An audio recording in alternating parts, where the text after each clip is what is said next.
Hello mga friend, tara samahan nyo akong magluto. Ayan, igisa na natin ang ating bawang. Ayan. At syempre, pagkatapos ng bawang ay isunod natin ang ating sibuyas. Ayan.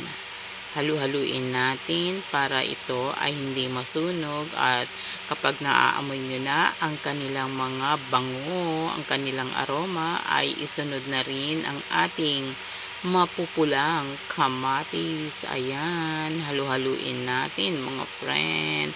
At syempre, ang kamatis kailangan pisat-pisatin natin para lumabas ang kanyang tunay na katas at sarap. Siyempre, ilagay na natin ang ating buto-buto, ang ating pork. Ayan. Haluin na po natin, at siyempre para yan ay maging masarap, takpan natin, hayaan natin maglabas siya ng sarili niyang katas. Ayan. Sa mahinang apoy lang para hindi mabigla, at lagyan na natin ng ating tubig. Yan, para ang tubig na yan ay siyang magpapalambot sa ating pork or sa ating buto-buto na baboy, at hayaan natin yang kumulo ng kumulo hanggang sa tuluyan siyang lumambot.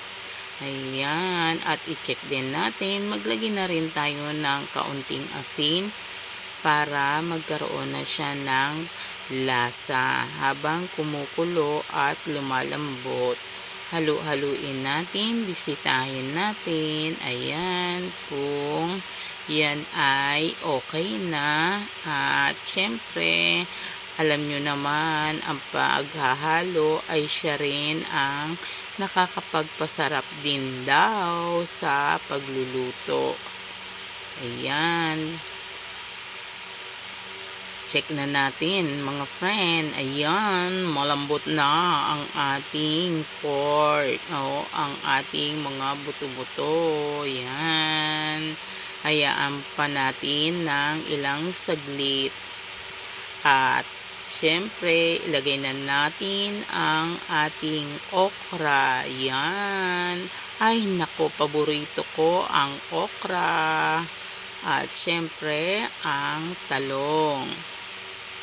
Ayan, ang ating mga veggies, ang ating mga gulay. Hayaan natin yan na maluto ang ating mga gulay kasama ng ating buto-buto.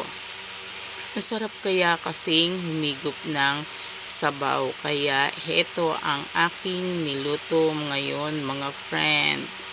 Ayan, bisitahin natin ang ating niluluto, at naaamoy ko na, parang hindi na ako makapagpigil, ang bangunan niya. At isunod natin ang ating masustansyang malunggay.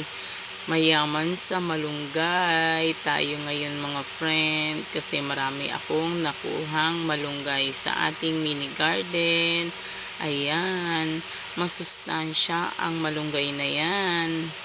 Ayan, at bilang pampaasim, dahil hindi na ako gumagamit ng mga instant, ito ang gagamitin natin, ang kalamansi. Ayan, natural na pampaasim. Yan ang gamit ko ngayon, ang kalamansi, para sa ating sinigang na buto-buto ng baboy. Ayan, haluin na natin, at syempre para mag-even yung lasa. Ay nako, hindi na ako talaga makapagpigil. Ayan, dagdagan natin ng konting asin para maging malasa na ang ating niluluto. Ang paglalagay ng asin ay ayon sa inyong antas ng panlasa mga friend.